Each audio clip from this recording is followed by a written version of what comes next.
राज्यामध्ये चुलत्या पुतण्याच्या राजकारणात अनेक कुटुंब विभक्त झाल्याची उदाहरणं आहेत। अशातच गेल्या 4 ते 5 दशकांपासून सक्रिय राजकारणामध्ये असलेल्या सोळंके कुटुंबानं मात्र एक वेगळा निर्णय घेतलाय। राष्ट्रवादी काँग्रेस अजित पवार गटातले आमदार प्रकाश सोळंके यांनी राजकीय निवृत्ती घेतलेली आहे। तसंच यापुढे त्यांचे पुतणे जयसिंह सोळंके हेच आगामी राजकीय वारसदार असतील ही घोषणा देखील त्यांनी केली आहे। राजकारणात मोठ्यांनी कुठे थांबायचं हे ठरवायला हवं। शरद पवारही वेळीच थांबले असते तर त्यांच्या घरात असं घडलं नसतं असं सोळंके यांनी म्हटलंय।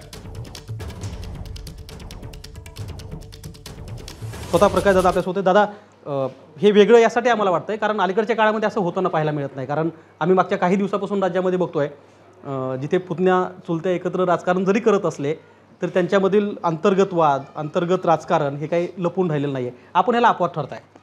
नाही, निश्चितपणानं तुम्हाला वाटतं तसं परिस्थिती आहे, परंतु मला असं वाटतं की महाराष्ट्रातील ज्या ठिकाणी वाद आहेत अशा ठिकाणच्या चुलत्यांनी थोडंसं थांबण्याची भूमिका घेतली पाहिजे। म्हणजे अगदी पवारसाहेबापासून माझं हे मत आहे की त्यांनी आमच्यासमोर निवृत्तीचा निर्णय घेतला आणि तो 2 दिवसात फिरवला। हे दुर्दैवी घटना घडली आणि त्याच्यामुळं त्यांच्या घरात फूट झाली असावी असं माझं मत आहे। लोकांमधली भावना काय? आम्ही आता अनेक वेळा आपल्या मतदारसंघामध्ये आल्यानंतर लोकांत चर्चा होती, अगदी आज सुद्धा चर्चा होते की लोक आपल्याशी जोडले गेलेत ते अगदी आज नाही आहे, 3-4 दशकापासून जोडले गेलेत। तर मग त्या लोकांच्या भावना काय म्हणतायत? नाही, भावना काही जे माझ्याबरोबर ज्यांनी प्रत्यक्ष काम केलेलं आहे त्या लोकांच्या भावना मी समजू शकतो की त्यांना असं वाटतं की अजूनही एक टर्म मी लढवावी असं त्यांची भावना आहे। परंतु तो निर्णय मी 5 वर्षापूर्वी घेतला। आता मी काही निर्णय बदलायच्या मनस्थितीत नाही आणि तो योग्य निर्णय असं माझं ठाम मत आहे।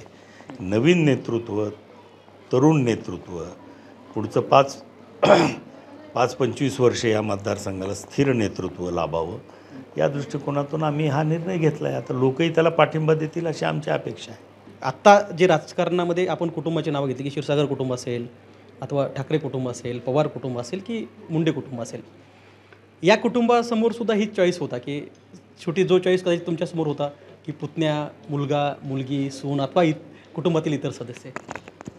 नाही, तसं माझ्यापुढं काही चॉईस नव्हता। माझे दोन्ही मुलं यांना अजिबात राजकारणामध्ये यायचं नव्हतं, माझ्या मुलीला पण यायचं नव्हतं। त्याच्यामुळं एकमेव माझ्या कुटुंबातला माणूस ज्याला राजकारणाची आवड आहे तो जयसिंग भाई आहे।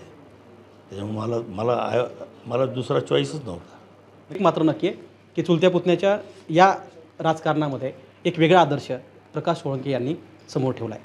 कॅमेरामन प्रमोद जोशीसह गोविंद शेळके, एबीपी माझा, बीड। एबीपी माझा, उघडा डोळे बघा नीट।